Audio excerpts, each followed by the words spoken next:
Chapitre 8. Le Shiloh. À cause de ceux qui divisent les hommes, en les trompant ou en les détournant de la prophétie, aujourd'hui personne ne s'aperçoit que le Fils de l'homme est le Shiloh que Jacob annonce lorsqu'il prophétise sur ses 12 fils. Nul ne sait alors qu'il s'agit du Fils unique, que l'on voit également à travers beaucoup d'autres personnages de l'Écriture. Mais, quel que soit le nom qui lui est donné, il s'agit toujours du Fils unique de Dieu et non de plusieurs. On peut aussi lire dans le livre. Mais ils sont devenus durs d'entendement. Car, jusqu'à ce jour, le même voile demeure quand ils font la lecture de l'Ancien Testament, et il ne se lève pas, parce que c'est en Christ qu'il disparaît. Puisque le voile disparaît en Christ, ce qui signifie au jour où il se manifeste sur la terre, cela ne s'entend qu'aujourd'hui, parce que je déchire le voile de haut en bas du livre. Jusqu'à présent, vous ne saviez pas que les Écritures étaient voilées, et que c'est avec la venue du Fils, pour qui elles sont écrites, que ce voile disparaît. Si donc le Fils était venu il y a 2000 ans, il va de soi que vous sauriez ce qu'est sa crucifixion, la résurrection des morts à laquelle il est le premier de tous à prendre part, ainsi que le jugement dernier qu'il opère, les élus, le royaume et toutes choses. Faites donc preuve d'humilité, et soyez avides de savoir ce qu'il en est vraiment sur le Fils unique, car lui seul peut déchirer le voile du temple, ce fameux voile recouvrant les Écritures. Les Écritures. Le Nouveau Testament était indispensable pour passer de Moïse à Emmanuel, qui sont les deux êtres appelés sur la montagne de l'Éternel.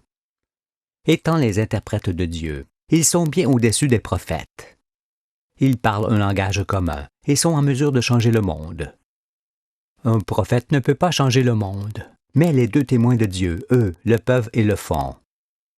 C'est pourquoi, sans Moïse, les hommes seraient déjà tous morts, et sans moi qui viens éclairer le monde, nul ne pourrait vivre dans le siècle qui arrive. Mais je ne serai pas toujours là pour vous parler des Écritures. Aussi, prêtez l'oreille sur ce que j'en dis. L'Ancien Testament, qui est en soi toute la prophétie et le corps du Christ, a été réalisé par Moïse en Horeb. Et le Nouveau Testament, qui servit d'abord à faire sortir les imposteurs et les traîtres, puis à faire lever le Fils derrière eux, a été réalisé par Jean à Patmos, comme ce fut dit. Je sais que vous vous demandez alors s'ils se sont fait aider. Je réponds que nul ne pouvait être dans le sein de Moïse et dans le sein de Jean pour voir ce qui s'y trouvait, et que s'ils se sont fait aider, ce ne put être pour la prophétie en soi. Cela est donc sans importance. Écoutez avec attention. Lorsque Pierre vit sur la montagne Moïse, Élie et Jésus s'entretenant, et auquel il voulait faire 3 tentes, que pensez-vous qu'il vit? Parce que je suis Pierre, je dis qu'il vit les 3 personnes indispensables au monde qui conversaient ensemble par l'intermédiaire des écrits. Jésus, personnage de cet Élie qui devait venir, est celui qui écrit la vérité avec son propre doigt. Et vous en avez le témoignage dans le passage de la femme adultère que l'on amène devant Jésus pour connaître son jugement. Il est écrit « Moïse, dans la loi, nous a ordonné de lapider de telles femmes. Toi donc, que dis-tu? » Il disait cela pour l'éprouver, afin de pouvoir l'accuser. Mais Jésus, s'étant baissé, écrivait avec le doigt sur la terre.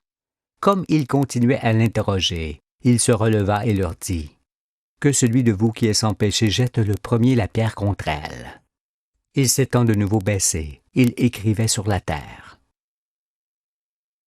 Si vous aviez prêté attention à ce qui est montré, vous auriez remarqué que Jésus écrit un livre sur cette terre, et non dans le ciel, avec son propre doigt. La terre qui lui est remise étant aussi le sujet sur lequel il se penche et écrit.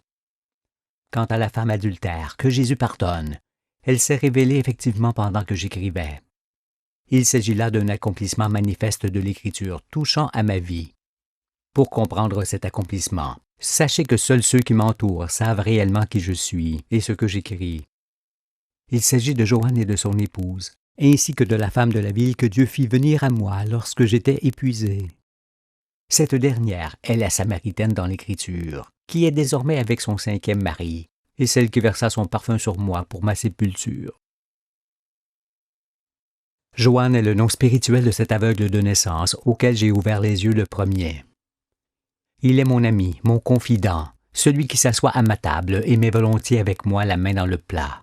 Son épouse, d'une grande moralité, est exemplaire dans sa conduite. Cependant, elle commit un adultère, et nous en fûmes fort surpris et ébranlés. Elle-même était très éprouvée, car elle ne comprenait pas cette sorte de folie passagère dont elle venait d'être l'objet. Je lui dis, ainsi qu'à son mari, que cela ne venait point d'elle, parce qu'il s'agissait d'un accomplissement fort important de l'Écriture n'ayant pu être évité. Je leur montrai que tout ce qui est écrit s'accomplit inexorablement et indépendamment de notre volonté pour nous servir de témoignage. Que tous ces accomplissements vous fassent saisir que personne au monde ne peut être le Christ, si ce n'est lui-même, car nul autre que lui et ceux qui l'entourent ne pourraient ensemble accomplir ce qui est écrit. Vous avez donc la certitude que Jésus écrit avec son doigt sur la terre, ainsi que l'Écriture le mentionne, et que ce qu'il écrit est ce livre assurément.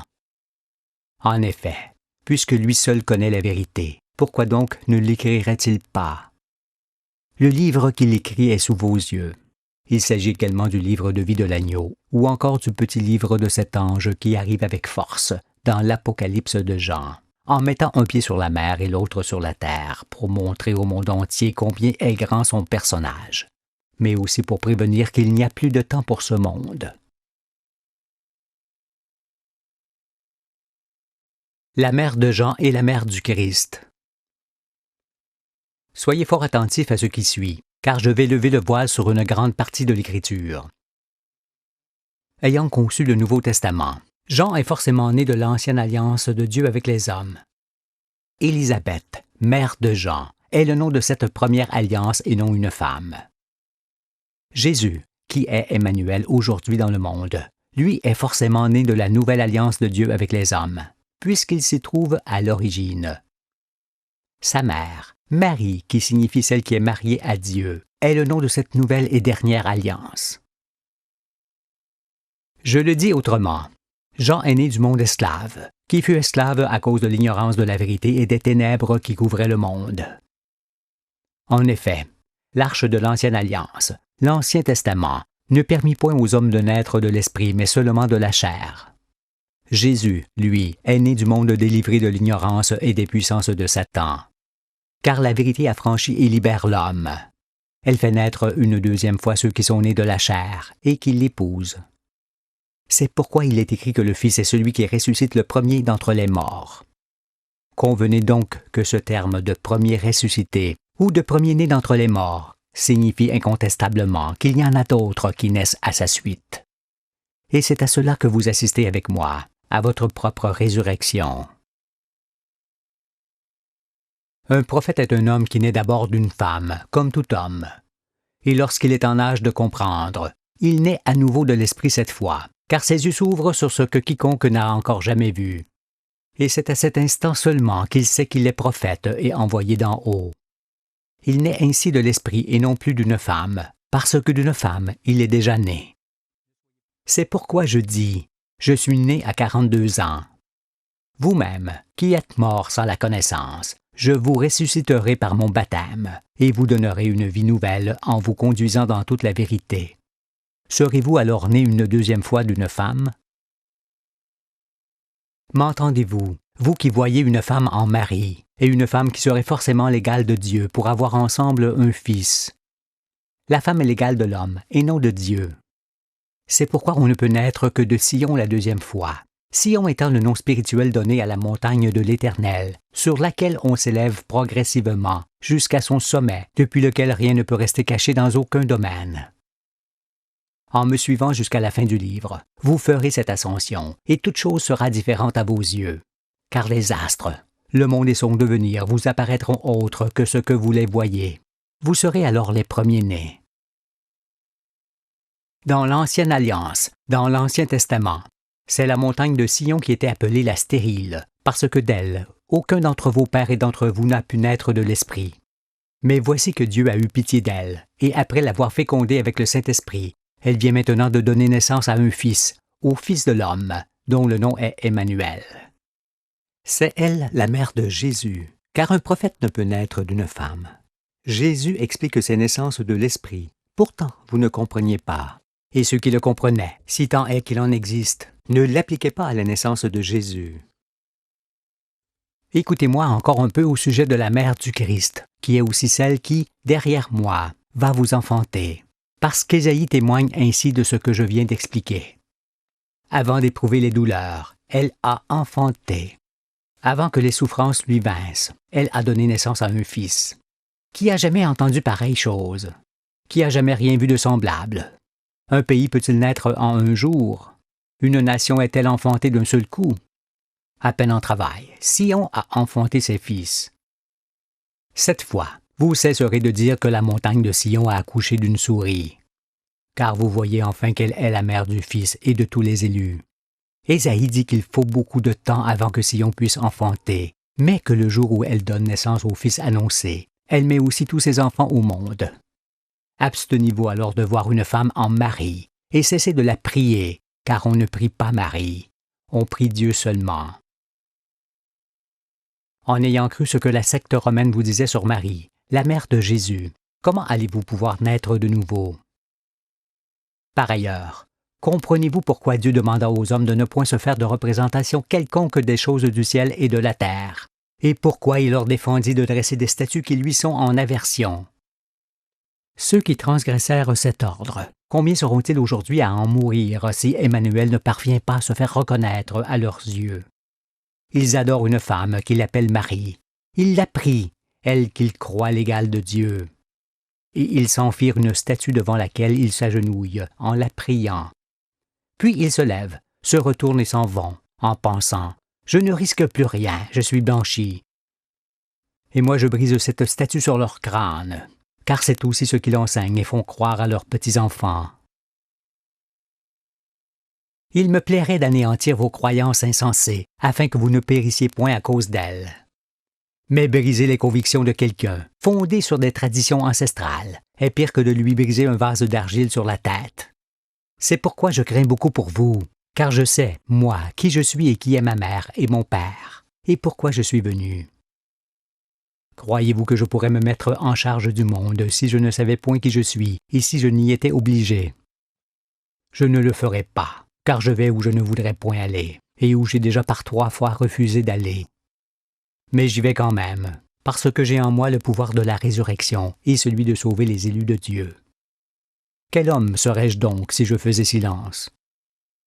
Quel jugement porteriez-vous sur moi si vous saviez que j'existe et que je n'éclaire point le monde qui est sur le point de disparaître?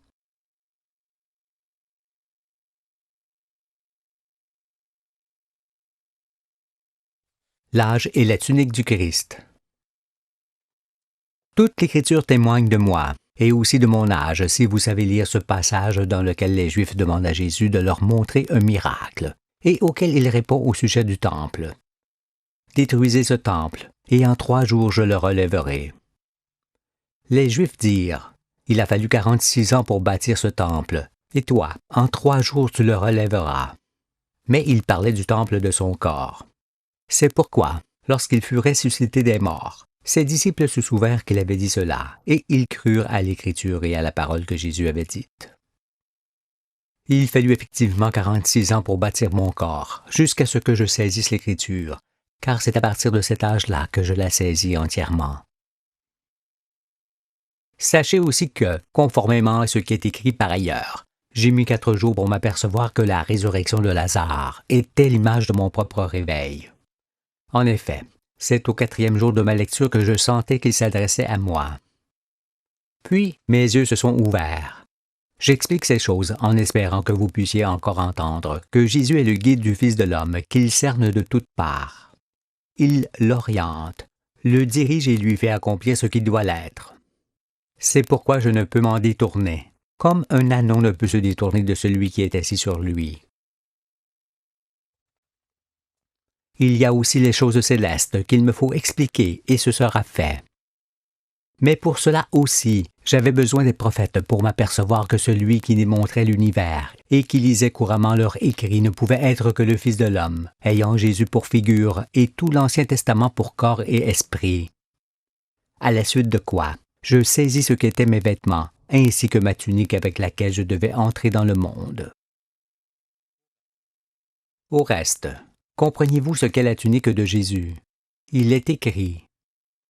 Sa tunique était de toutes les couleurs. Elle était sans couture, d'un seul tissu depuis le haut jusqu'en bas. L'explication de ceci est donnée par la lecture du livre. Car, lorsque je lisais l'Ancien Testament, je suivais le fil de ce qui était raconté, en m'apercevant que le serviteur de l'Éternel était représenté depuis le haut jusqu'en bas. C'est pourquoi il est écrit que sa tunique est sans couture, sans interruption, d'un seul tissu depuis le haut jusqu'en bas, car c'est sa généalogie. Le chandelier. À ceux qui veulent en savoir davantage sur la prophétie, que je ne puis expliquer en détail dans ce livre, je leur demande de ne point chercher le corps du Christ dans le Nouveau Testament, car il n'y est pas. Non, le corps du Christ se trouve dans l'Ancien Testament, qui est toute la prophétie, et dans le monde aujourd'hui. L'agneau, qui est Jésus dans l'Écriture et moi dans le monde, est éclairé par 7 personnages, qui sont pour lui comme 7 yeux. Ces 7 éclairages sont les 7 lampes du chandelier que Moïse lui a préparées pour l'éclairer. Il s'agit d'Adam, de Noé, d'Aaron, d'Israël, de Joseph, de David, de Salomon. Avec ce qui est écrit sur eux et leur vie, ces 7 personnages expliquent en eux-mêmes la personne et la mission du Fils. C'est pourquoi avec le baptême que je dispense sur vous, vous pourrez me voir tel que je suis. Voici cependant l'essentiel de ce qu'il faut savoir. Adam est celui que Dieu appelle sur le soir du monde, qui est nu, ignorant, et n'en a point honte. Mais Dieu le vêt. Adam est la première lampe du chandelier. Noé est celui qui construit l'arche du salut, qui est ce livre allant vous chercher dans la mer humaine pour vous mettre à l'abri sur les hauteurs, pendant que le déluge de feu et d'eau changera la face de la terre. Noé est la deuxième lampe du chandelier. Aaron est le second envoyé qui porte les vêtements sacrés que lui fit son frère Moïse pour le couvrir de dignité. Ces vêtements, qui ne sont point de tissu, sont les miens et ceux de Dieu. Aaron est la troisième lampe du chandelier.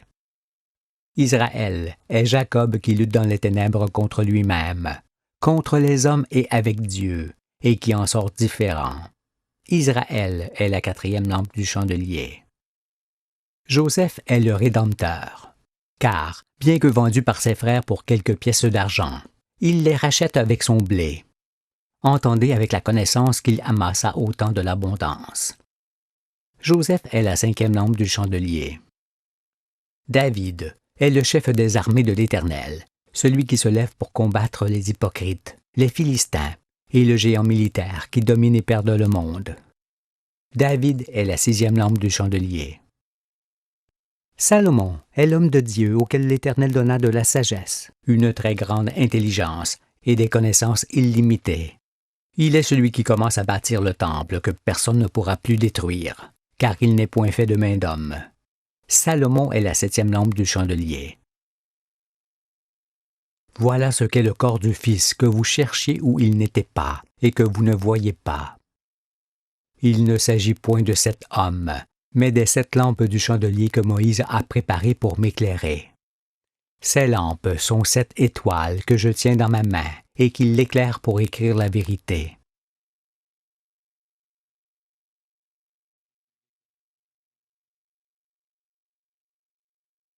La Pâque de l'Éternel.